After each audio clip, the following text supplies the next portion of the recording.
eighth session of the path of purification. Before we open the session, let's step back into a few moments silence.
So warm welcome to you all.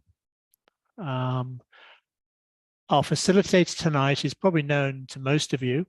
She's quite prominent online. She's an immunologist by background, but she soon realized that that wasn't her calling. Her true calling is one of the heart.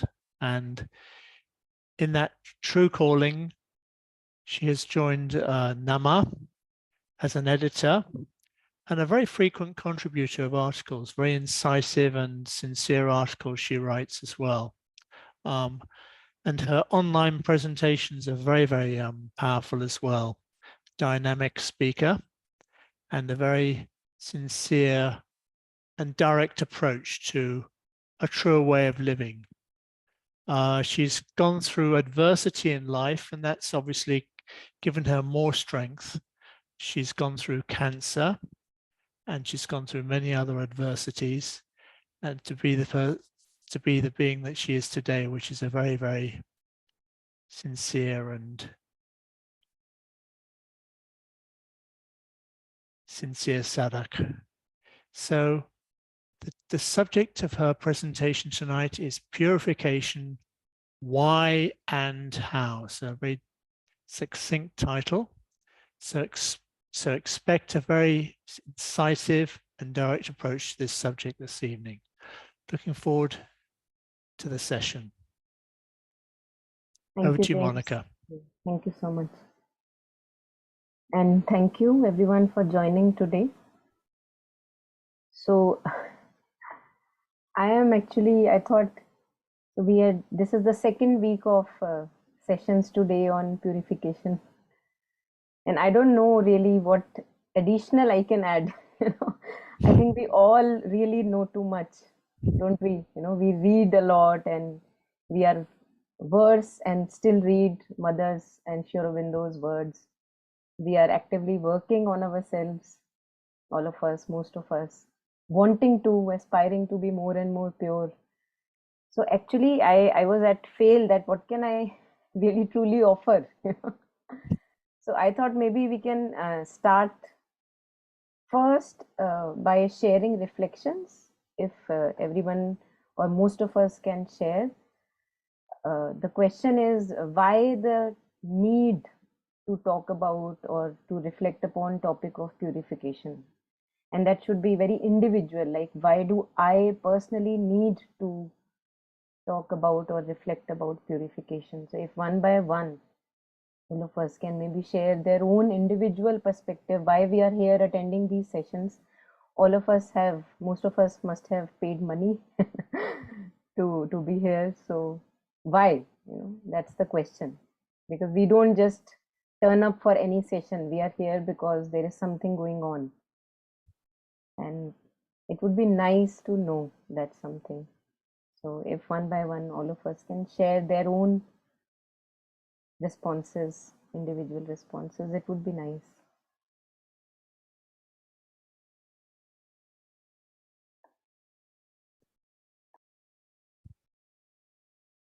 Yeah, can you please unmute? Yes, please. So Alison, I think Alison wants to speak. Yeah. Hi, yes. I discovered Sri Aurobindo and the Mother a couple of years ago, and immediately fell in love with them and everything they said. I've been on a long spiritual journey looking for God. I live in the West, so God is a little bit different over here, especially in the circles that I normally frequent. So I joined this seminar series to deepen my connection with the teachings of Sri Aurobindo and the Mother. And actually, I look at these sessions as a component of my practice. I try to build in connection to my practice and my aspiration towards greater purity every day. And it can be a little bit challenging where I live because I don't have a community around me. So whether you know it or not, you are my virtual community. The work I've done so far on purification has brought me happiness that I never knew could be possible. So I continue to explore ways to sustain that in my life, because it's easy to get knocked down or focus on troubles, focus on negative things. And every day I want to make an effort to not do that, to instead replace that with positive aspiration and just a continual seeking to remove all of the impurities within that are obscuring what we all know is deep inside every one of us. So, thank you. Thank you so much. Yes, yes, thank you. Very clear. Yeah, would anyone else also want to share?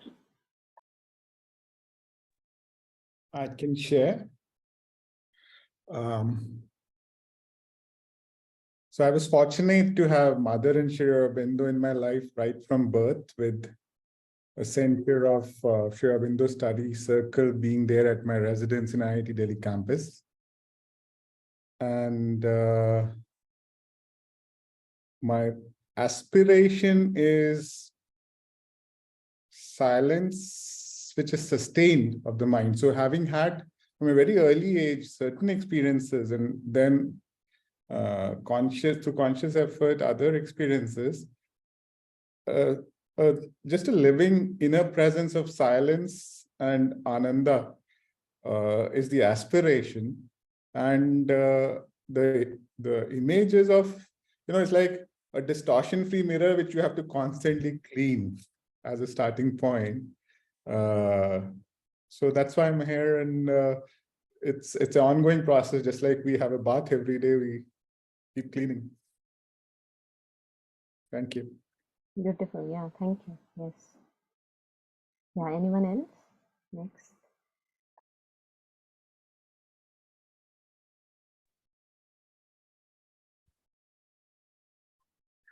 Hi, I can share.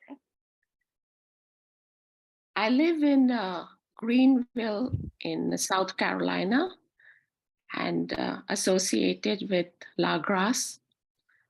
But I only found the Mother and Sri Aurobindo a couple of years ago. And since then, I was always searching. And somehow the piece in the jigsaw puzzle just fit. And now everything is beautiful. But one is always learning. I'm learning more and more and more each day, and especially from your webinars. Thank you, James. And I think, and I read the Savitri every day.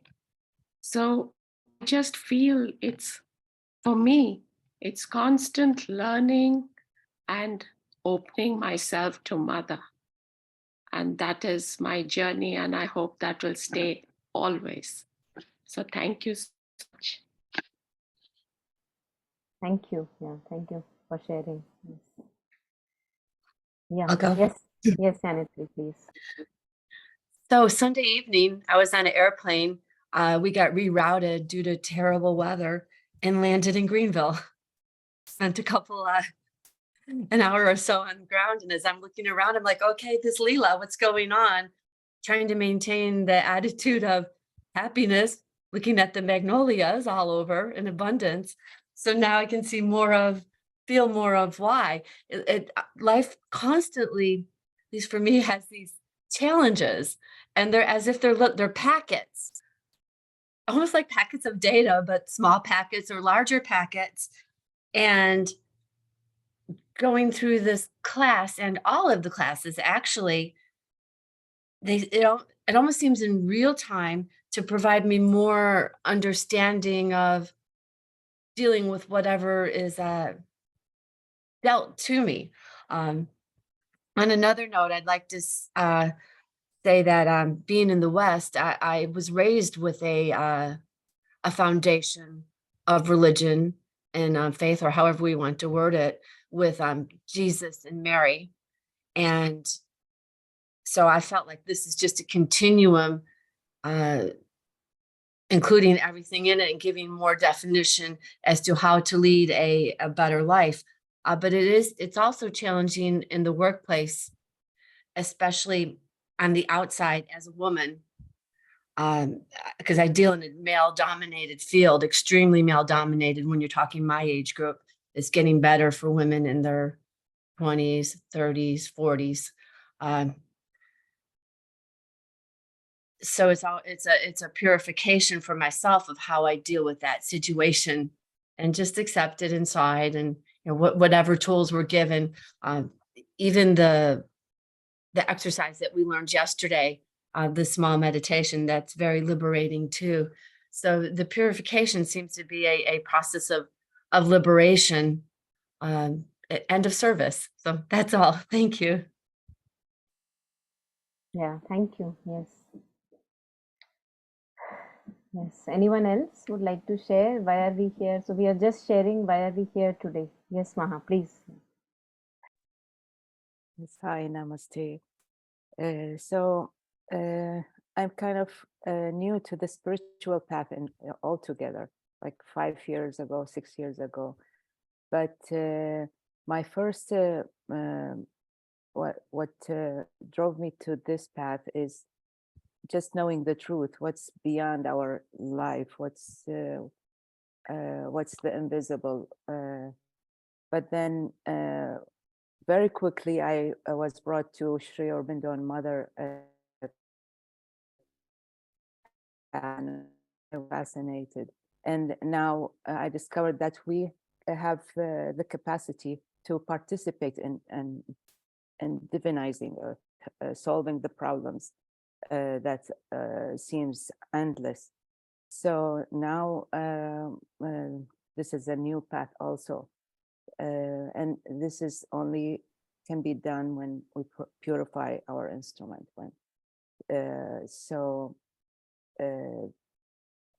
The work we were needed to be done is purifying the instrument to receive the divine, to divinize our, to participate in lifting the consciousness. And I participate in most of NAMAH's classes, and beautiful classes, just to like to deepen the groove of this new path for me. It's not easy because we are so much conditioned with the ego and responding, reacting instead of responding. So it's just a constant process of deepening, purifying and deepening this. So thank you so much. Yeah, thank you. Yes. Yeah, anyone else feels like sharing?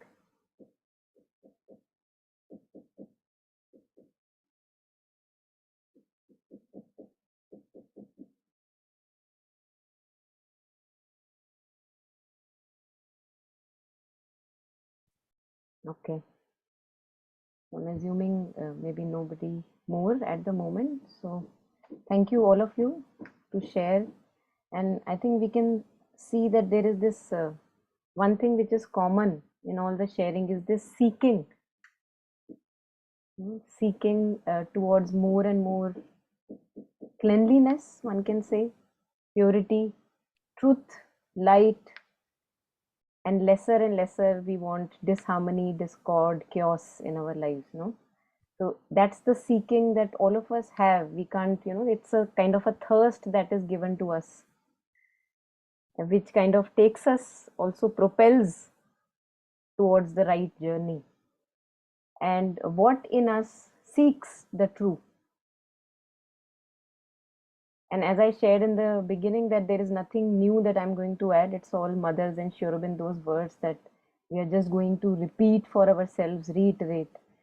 It's the psychic that is it's like a, Mother is the divine consciousness, is the magnet, and psychic is like the iron fillings, that are implanted in us. So sooner or later, a little bit of opening happens. And even that little bit is good enough to have the unfolding in our life, that makes us seek, and we become discontent with our earlier, older versions of ourselves. They are not suiting us anymore. We want further more purity and further more purity. So what in us sees that the thing is not pure is the psychic consciousness. That's the beauty, that we have already something in us which, if we allow to come forward, it sees, like, how would I mop or clean the floor? Because something in me will see the garbage. That seeing is very important. So purification, when we talk about it, it is, I'm sure many of the speakers already must have touched about it, that it is, we can't talk of purification if we don't talk of who is seeing the impurity. What makes you see, oh, this was impure? That's the psychic consciousness already active. So this is very interesting, how our unfoldings and beautiful stories of each one of us, how our unfoldings are taking us towards more and more and more purity and consecration, because that is our birthright. Whether I am a sinner or a terrorist or a criminal or a regular ordinary guy, it doesn't matter really. Ultimately, it's our birthright, and that's why we see in Mother's prayers and meditations, Mother says divine victory is certain, because each one of us at some point of time, sooner or later, will have this turning. Otherwise, we won't be here today if we don't have the turning. So starting with Alison, she just taking the crux out of a few sharings, she commented on the importance of jewels. In Buddhism, we call 3 jewels: Buddha, Dharma, Sangha. So Sangha is the presence of this community that we give us, which takes us, pushes us, propels us towards the right. Because usually our chattery mind, it takes us downward. So then we need some company which pushes us upwards, because the chattery mind is here. We can be sure we have that company. As long as the body is there, we have that company. We can be sure about that. And that's why saint mystics like Kabir ji, Saint Kabir, he says that as long as I have breath in the body, a true sadhak will stay vigilant to that point of time, as long as you have breath. Because the moment you slip from vigilance, by default, what is active? The lower nature, the ego consciousness, the desiring self, which wants to crave, grasp, possess. Everything we stick to, our ideas, opinions, people in life, workplace, I am right, you are wrong. So this stickiness in us, which is, all of us must be reading Mother's and Sri Aurobindo's words. Sri Aurobindo in Synthesis of Yoga uses the word psychic prana. It's like this, imagine that you have a beautiful structure, vast structure, the whole being that we have, and in each and every part of the being, there goes like minute veins running, and this is the psychic prana. It just purifies everything. It's like a poison. So otherwise there is nothing wrong with the senses, but what needs to be purified is this poison of this craving part that is there. We begin to crave, we have dependency over things. If for example I am taking sessions, I become dependent, that if I'm not taking sessions, then who am I? Identity crisis. So we become dependent on things, and that dependency is what has to be completely gotten rid of through all of our these baby efforts that we are doing, so that we totally rely on the divine and nothing else, so that we are able to act as a Jivan Mukta, as a true worker of the divine, like some of you were sharing, the aspiration to be the true worker of the divine. So purification helps us to be truly be working for the thing that we are made for. In Savitri, Sri Aurobindo says, so that our lives can be used for the one for whom we are made. And it's really strange that for some time we don't, like, as if we lose consciousness, so we don't know, why are we here, why am I living, just continuing living, eating, assimilating, eliminating, respirating. Why? Then we begin to ask why, what is the purpose of my life, why am I here? So we are here so that we can be used by the one who created us, and that's why purification is necessary. Sri Aurobindo talks about that human nature is like a cup full of dirty water, and that dirty water has to be taken away. But what we do is we throw away the dirty water in one moment, all of us know, and in the second moment we take it back. And that's why in Savitri, Sri Aurobindo says a long dim preparation is this human life. Every enemy slain revives again. Old cancelled passports, they are serving. So we make, again, these, just quoting these lines from Sri Aurobindo, we make our own enemies our guests. This is what purification has to look at, that so that we lose the taste for these things that we are harboring, which is in kind of working like an enemy to myself. So slowly, only with gradual experiences of life, we gain stature. We say that no, this is impure, this entangles me, this disturbs me, I refuse to accept it. We begin to notice the garbage. Earlier, I take garbage in, I invite the garbage in the name of a promise that the garbage will give me, don't we? We all have promises from the worldly life. This person, okay, for this purpose, emotional satisfaction, mental satisfaction, intellectual satisfaction, some material need that the person is serving, some entangled sense of self that the person or the workplace is giving you. So slowly we have to become udasin. Sri Aurobindo also uses the word udasin. In Hindu also scriptures, we have the word udasin. Udasin is as if you are seated above. Udasin. You are seated above from these needs from the material existence. Why would I do that? And why do I need purification? because it pains, don't it? Impurities pain us. All of us know that the more we remain impure in our nature, sooner or later we have suffering in life. That's why we turn towards purification. If I think, I have this thing in my head, maybe wrong, but if I don't get suffering owing to the impurities in my life, I don't think I will ever turn to the divine. Personally, I think. So that's why the pain is required. We have the whole canto in Savitri, the way of fate and problem of pain. Why is pain there? Because I don't learn. I don't learn to purify, if not for the suffering that is caused by my craving, by desires, by jealousy, my heart burns, by ambition, lust, greed. All of these are very disturbing elements. Sri Aurobindo refers to the name as unquiet brood. He uses the word unquiet brood. All of these together, disturbing elements. So they disturb. We don't feel very nice when we are in the company of these visitors. No? And this is what we have to slay. Sri Aurobindo says they have to be slain again and again. And it's like a yagna is happening, like a beautiful sacrificial fire is in front of us. And he says, for the growth of the spirit, all these spirits intruders, jealousy, ambition, desire, craving, lust, you name it, all of us know, selfishness, greed, they have to put as an ahuti in this fire so that the true spirit can grow.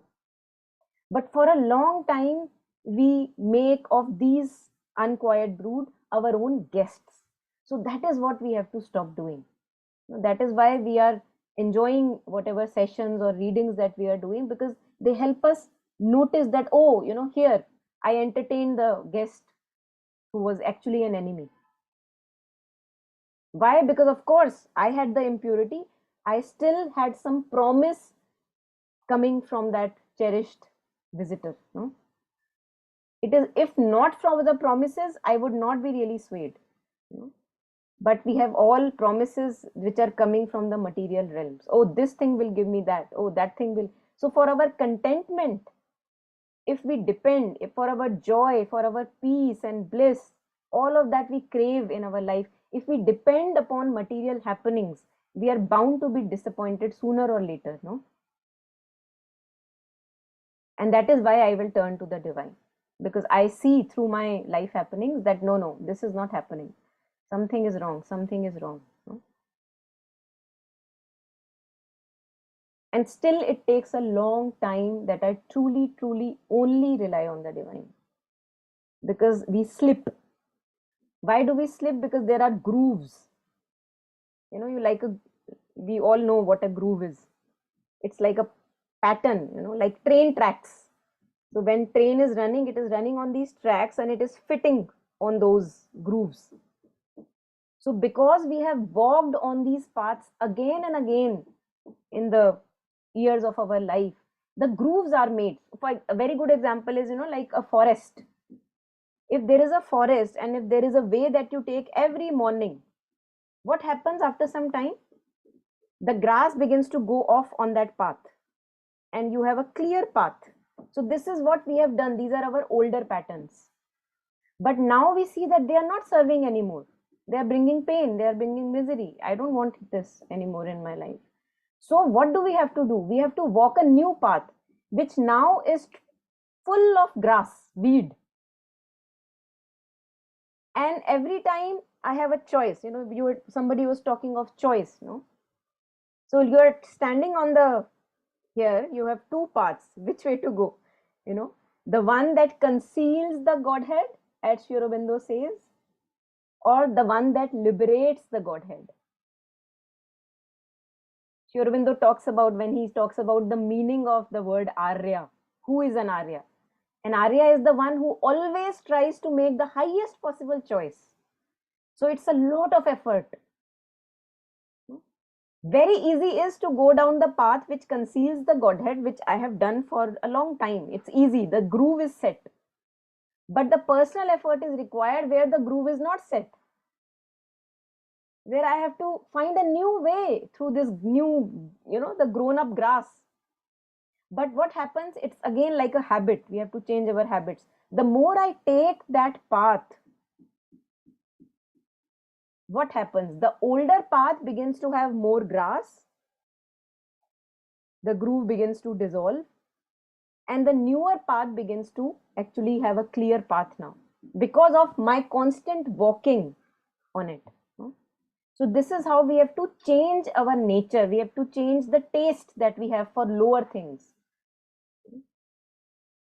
And as Sri Aurobindo says that being an Aryan is a right choice every moment. It's a right choice. What is the right choice between? The effort between? The choice is if I am making a decision which is concealing the Godhead, or if I am making the decision or speaking a word or having a thought which is revealing the Godhead, which is taking me higher. What do I choose? So that's why it's not a passive surrender. It's a very active process of surrender.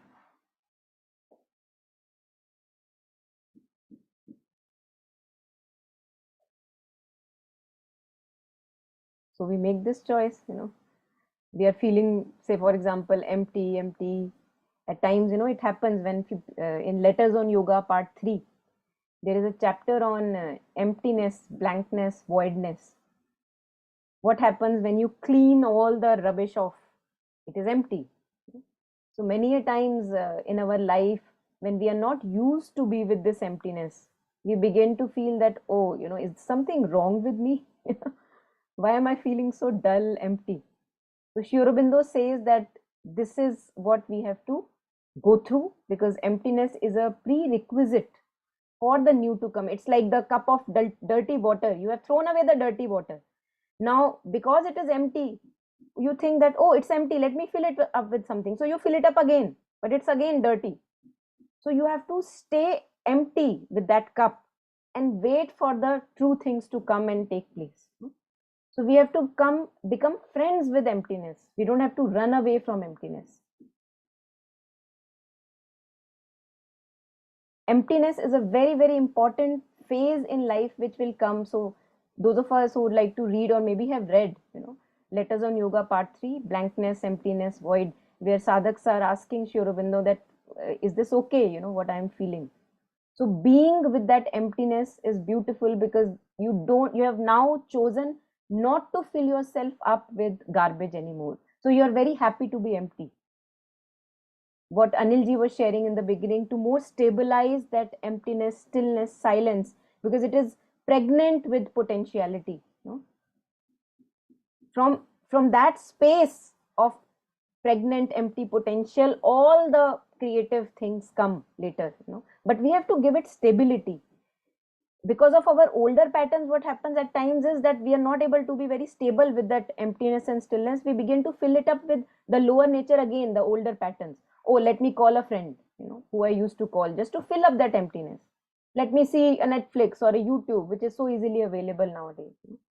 So to wait for the beloved to take up that empty space, keeping the temple clean, neat, pure. In Savitri, there are a few lines. An absolute supernatural darkness falls on man sometimes when he draws near to God. So all of us, it's a lone journey. Inward journey is a lone journey. There is, no matter how close a person to you, he can't walk that journey with you, neither can you, inside.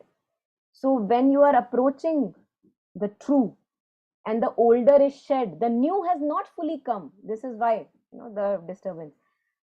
The new has not fully come, but I have gotten rid of all the old rubbish furniture.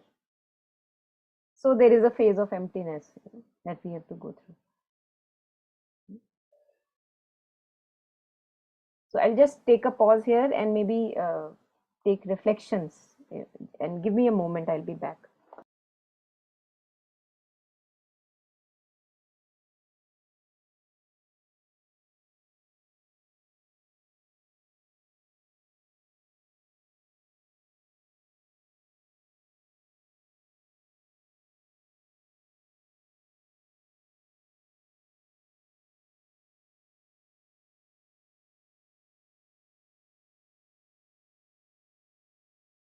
Yeah, so any reflections, any thoughts we can take, anyone?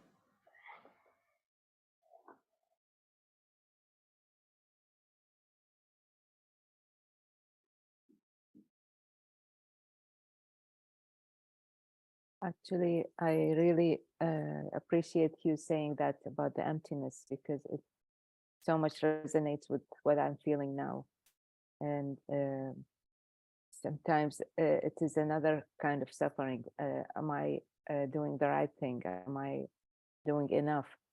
So I appreciate hearing this. Thank you.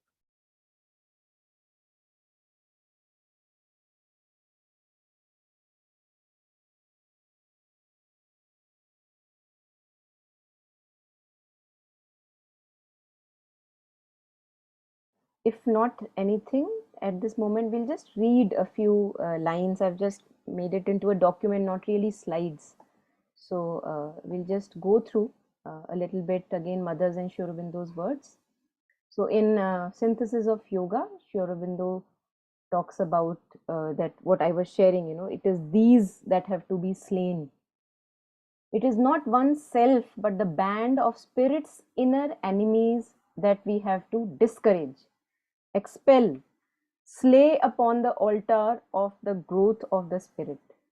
These can be ruthlessly excised. So we have to, at times we can't do it really gently. One has to be ruthless. So and he says that pain will come, and let it come. It's okay.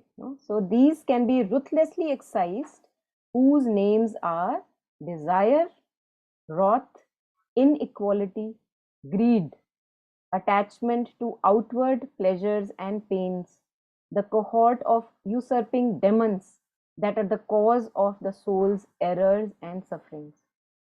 These should be regarded not as part of oneself, but as intruders and perverters of our self's real and diviner nature. These have to be sacrificed in the harsher sense of the word, and whatever pain in going they may throw by reflection on the consciousness of the seeker. So it's a very auspicious kind of a pain. And why that pain is there? Because it's like, it has become our skin. So when we are shedding some skin, it hurts, but it's not our true self. Just because of a long association, it has become like a skin. Now that when skin is shedding off, it hurts, but the new is going to come. So we have to bear that pain. And just taking a few lines from Savitri, there are many, many more, but just reducing myself to these few. At times we are just running older patterns which are not befitting. So he says in the beginning of Savitri, repeating forever the unconscious act when we are ruled by these patterns, prolonging forever the unseeing will, cradled the cosmic drowse of ignorant force, earth wheeled, abandoned in the hollow gulfs, forgetful of her spirit and her fate. And this can also, again, this can be talked in various layers, but right now I'm taking it in personal context, where when we are ruled by all these patterns which we are not looking at, are they serving me well at all? We are forgetful of our spirit and our true fate. And since it takes a lot of time to change truly, hard it is to persuade earth nature's change. Mortality bears ill the eternal's touch. We are not used to that purity. So we want the older lollipops again and again. Give me just one. Can't survive. Too much absence of the lollipops. We all have our lollipops. All of us know. And again, what we have just so far discussed, page 439, we make of our own enemies our guests. Out of their holes, like beasts, they creep and gnaw the chords of the divine musician's lyre, till frayed and thin the music dies away, or crashing snaps with a tragic note. So we have to stop fueling these enemies which are residing within, because they are the ones they'll eat us up from within, like a termite eats wood from within. Man's lower nature hides these awful guests. Their vast contagion grips sometimes man's world. An awful insurgence overpowers man's soul. And usually we see that, oh, everybody is doing that, so why can't I indulge? It's a vast contagion. Very hard. That's why good company is a good helper on the path, because it propels with co-travelers that, oh, it is possible to walk towards purity. And then the purification, how Aurobindo says that how we mostly are identified with the desire soul, and we have to leave the desire soul and move towards the true consciousness, the true soul. Desiring soul is not the true soul. This evil nature housed in human hearts, a foreign inhabitant, a dangerous guest.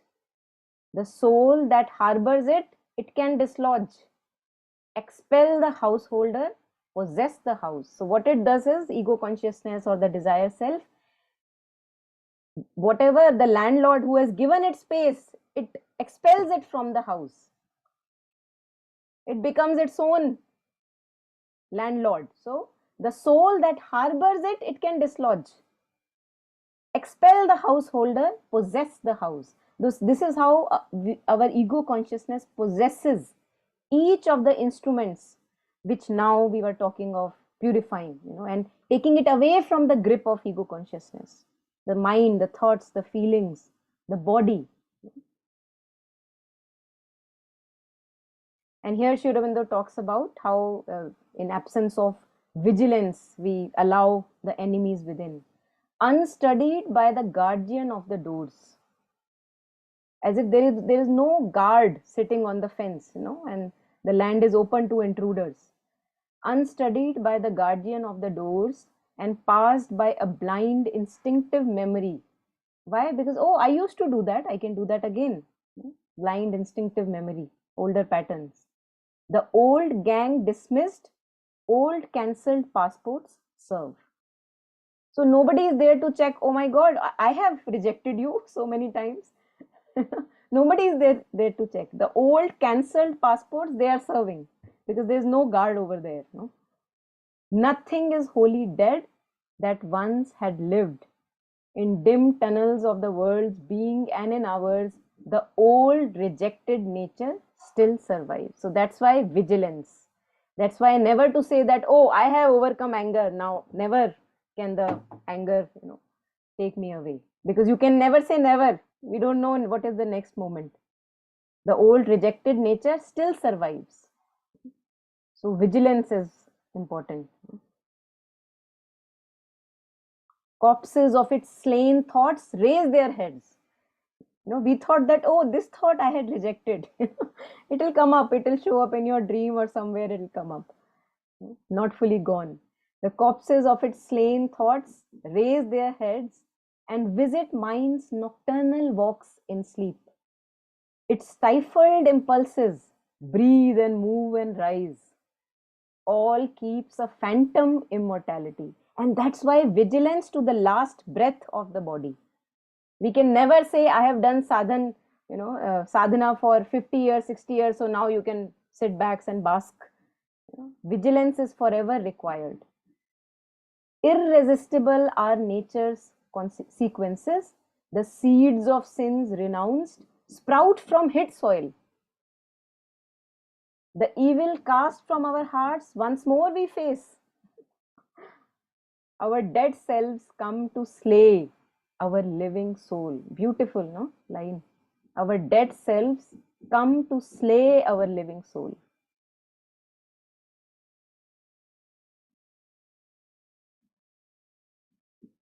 So then we go through this void, when we begin to become aware that, okay, this has to be purified, no garbage allowed.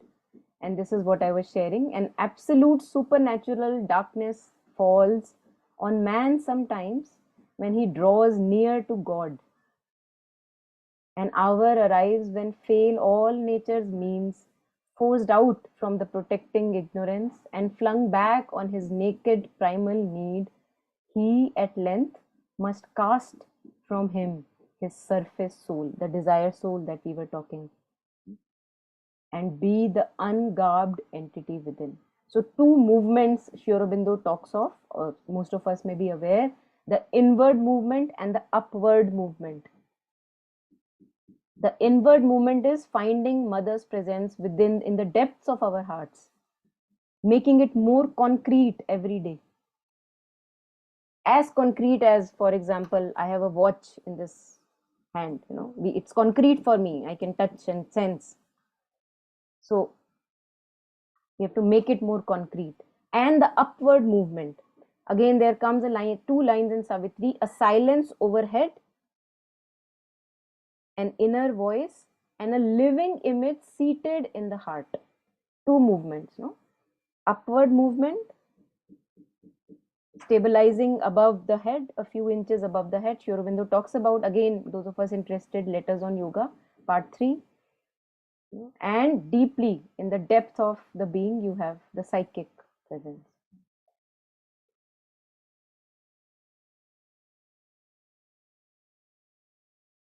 So there is a positive side to all that, okay, that lower nature is there, we have been serving it, but now there is something higher possible for us, towards which we all have to move.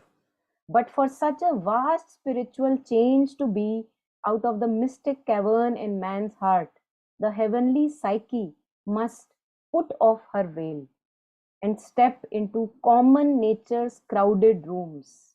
It has to transform thoughts, it has to transform feelings, make it aligned with the psychic consciousness. It has to step into common nature's crowded rooms. We don't have to stay away, that, oh, these are just like that.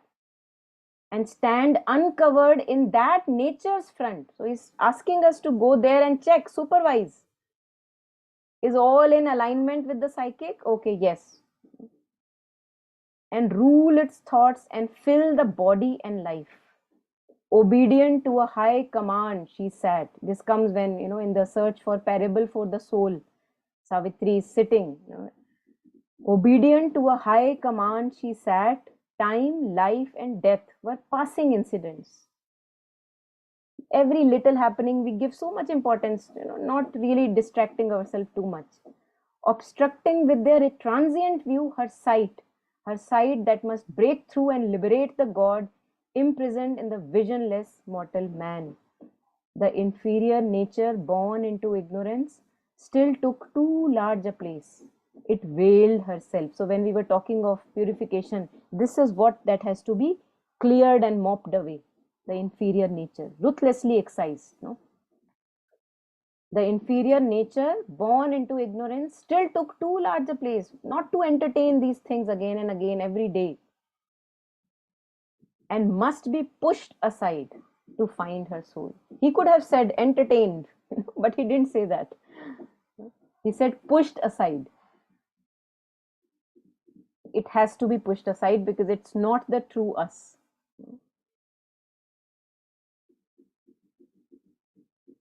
So yeah, again, there are so many, and I can just go on and on and on. And just this one, all the world's possibilities in man are waiting as the tree waits in its seed. His past lives in him, it drives his future's pace. His presence acts, fashion his coming fate. This is where we have to put the focus. Present acts, fashion his coming fate. The unborn gods hide in his house of life.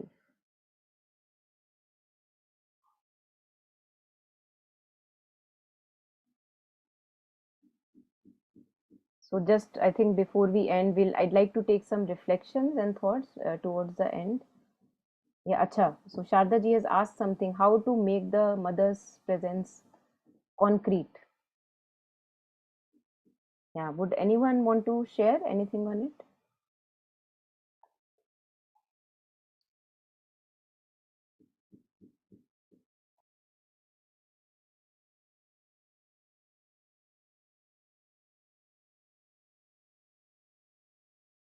How do we make anything concrete, for example?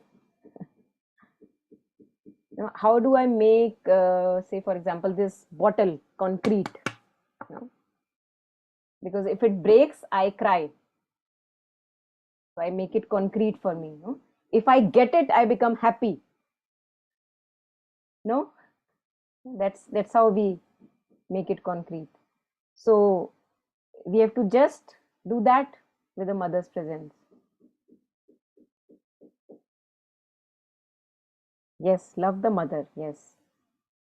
So that's why, many masters have said the senses, and even Sri Aurobindo in Savitri, he says the senses act as a veil in the front. They don't let you truly have the true sight, the soul sight.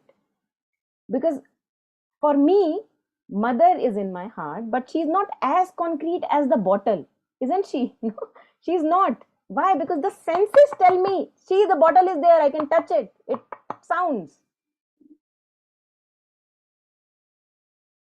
And even the quantum physics now tells us that senses is not everything. There is something beyond the senses happening. Yes, Anna, please. Yes, for me, it's I've been close to Aurobindo and the mother for 25 years or something like that. And I wanted, also to introduce myself. I live in Colombia, and I'm very grateful and very happy to also get in touch with all of you, because I think it's so beautiful to grow together, to have that strength, and also to be reminded. It's like we forget this forgetful nature all the time. So be in touch with the true purpose of life and the true aspiration in our hearts is so important. And through the years, I have like many things have happened in my life. And what has become concrete, that the mother and Sri Aurobindo have been my rock. They have always been there for me, all along. Now I realize they are a true presence. I have pictures of them all over my house, in the door of my home. There's the symbols of Aurobindo and the mother, but they are a presence. It's like they're a shield. They're there all the time. They have helped me through everything I have gone through, and they guide the way. And I see, sometimes I forget, but then again, I see their presence in my life, and how, they put me back in the sunlit path. So it's amazing. They are a true presence. They are a force that is always there. Yes. Beautiful. Yeah. Thank you. Yes. So as Anna said, you just like we make all the material things so concrete, don't we? The TV, the cars, the houses that we have, because we think about it. We are concerned. So think about Mother Sri Aurobindo, feel Mother Sri Aurobindo. These are the inner senses that have been given to us. Talk to them. It's nothing new that we are sharing. No, we all of us know that. And that matters to us. Like car matters to us. If car breaks, we are hurt. We try to fix it. So when that presence, and if we lose the touch, we begin to again try to find it again. That, oh, I feel that I've disconnected. Let me find it again. Like that, it becomes concrete. You begin to rely upon that. There is a flower. It's called Parijat or Aparajita also. It's Radha's consciousness. And the beauty with Radha's consciousness is that it's just glued to Krishna's consciousness, isn't it? So that's what we have to do. We have to just glue, because now the thing is that if I'm not gluing myself to any divine concrete presence, be sure that I will be gluing myself to something or the other. Be sure, because we have this sticky nature, no? And where do we usually stick ourselves to? We stick to my thoughts, my feeling, my storyline. What I am thinking is true, or what I think about the other person or the life, that's true. So we will be sticking ourselves somewhere or the other. The best place is stick yourself to the mother or Sri Aurobindo. Safest. Only those were safe who kept God in their hearts. Thank you. Yeah, thank you. Yeah, anyone else wants to add on or share? My fear is I am becoming dependent on these programs. Is that okay? I don't think that would be okay. I would not suggest it. From time to time, I feel personally for myself. See, I also become a part of these sessions from time to time, and I have my own sessions also happening. But I think from time to time, it is very important just to be rid of all the roles that we are attached to. I feel it's very important, and just to lose all the dependencies but on the divine. So I recommend stopping to my own. I'm not saying to stop to come for James sessions. Please don't do that. Come. But I'm taking, usually we take open sessions, So I say that please, don't become dependent on these sessions. Like, if I have a broken leg, it is good for some time to be dependent on a crutch, but only for some time. And what will a true person who is next to you, who is maybe a guide or occupational therapist, what would he do? The moment he realizes that you don't need it anymore, he will actually throw away with cruelty your crutch. That's the best form of love, because now he knows that you can walk. So I would not suggest dependency on anything. For example, even reading, anything that becomes dependency becomes like, again, that stickiness only. So from time to time, but again, we can't throw away the crutch too early. That would be too soon, no? So like a sapling has a fence around it. If the sapling says, oh, I am independent, now I don't need the fence around, the elephant or the animals will come, trample over, the sapling is gone. So only I will be the person who would notice for myself that, okay, now I'm ready to take a solitude or a break, or, just to check my dependency. Am I okay? Am I stable within, without all the crutches around? So from time to time, I feel we must do that. It just strengthens, I feel. But what is that time? Only you would know. So, don't throw away the crutch too soon, but only you would know.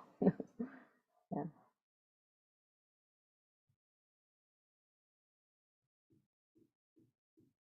Yeah, so we can have more comments or reflections. Yes, yes. Yeah, I'm Vijaya here from Bangalore. Yeah, see for me, how do you make, like, we said, how to make the mother or Sri Aurobindo more concrete is, what they normally say is remember and offer.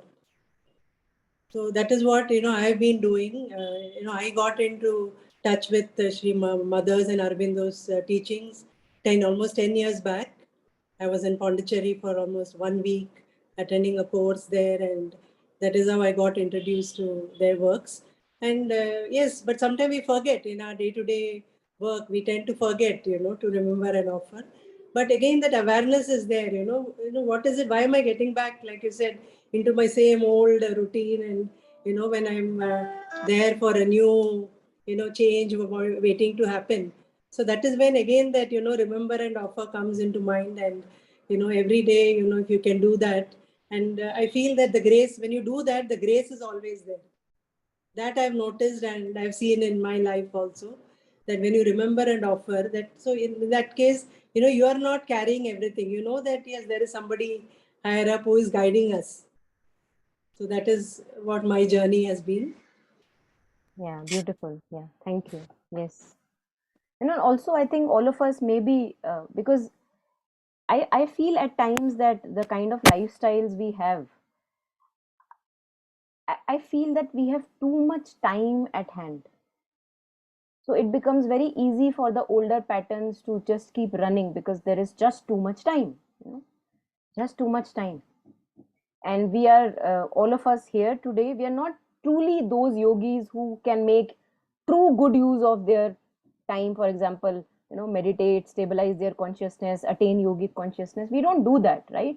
So I recommend, and it is again, we see in ashram, Pondicherry, more than me, all of us would know that how karma yoga was very much required in ashram premises. Everybody, along with meditation, contemplation, reading, whatever, is involved in some or the other kind of works, physical works.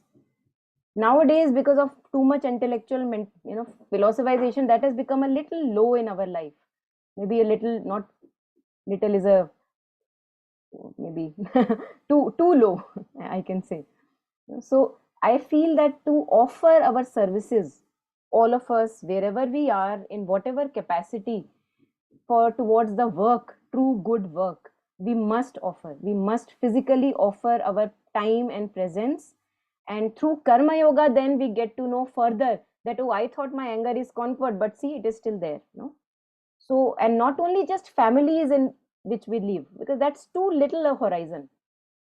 You know, expanding ourselves and offering ourselves in communities, whatever little things that you can do around yourself to interact physically and to offer yourself selflessly in some work towards higher work. I think that must be part of our sadhana, because at times too much reading, philosophization, and okay, thinking about, oh, I am this, all these impurities are there, it doesn't help much. Again, we are just too self-obsessed. If we read mother's prayers and meditations, we will see what she says.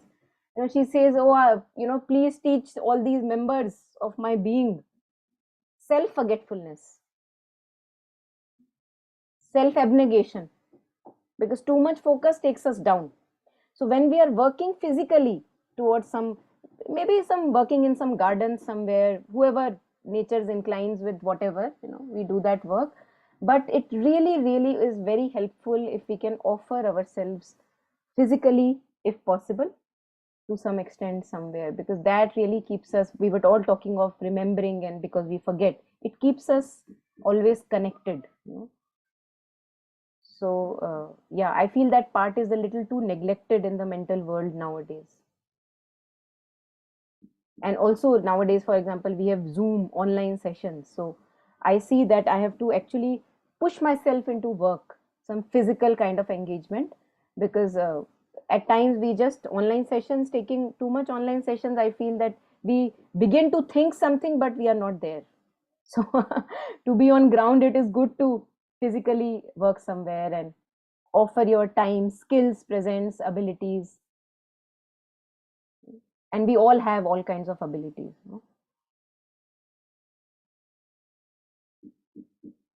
Yeah. So that should be, I feel, part of all that we were discussing, the part of purification.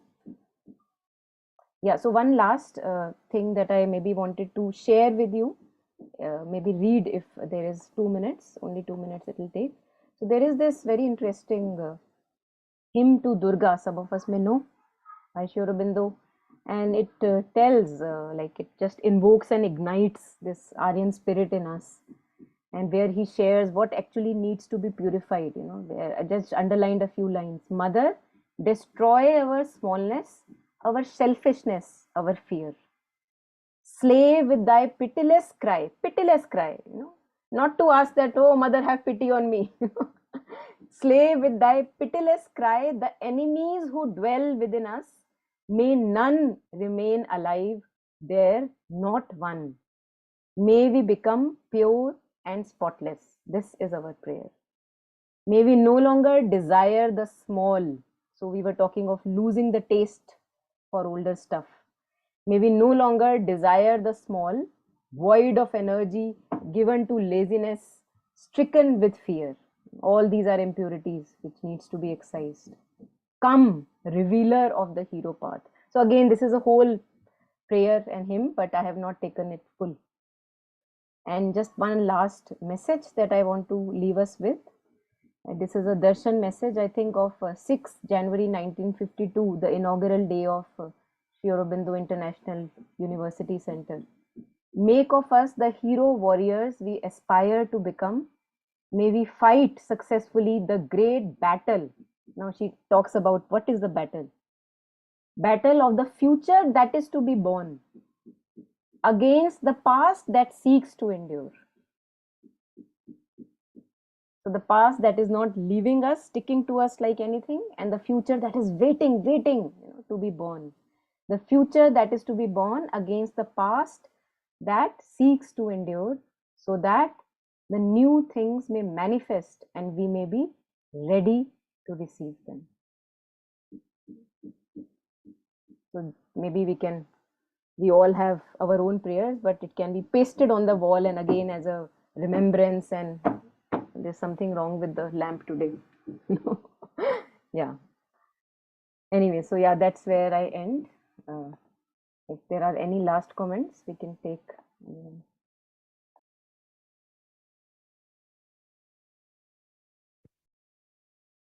Just to let everyone know, actually, that Monica is facilitating a workshop on the 21st of June for 3 days, 4 o'clock start IST. And the topic of the workshop is opening to the descent of peace and force. So I certainly recommend that. Thank you, James. Yeah. Thank you, everyone. Thank you for joining in, and thank you for your presence and sharing and everything. And happy practice to each one of us on our own paths. Thank you. Always. Thank you. Always. Yeah. Thank you. Yeah, thanks, Monica. Thank you. And thank you, everyone, for Thank you, James. Thank you. participating so meaningfully. It was wonderful. And tomorrow we have Subhashri, Dr. Subhashri Savadamutu. So I look forward to that. And thank you, Monica. And thank you, everyone. And see you again tomorrow. Bye. Thank you. Bye. Thank you.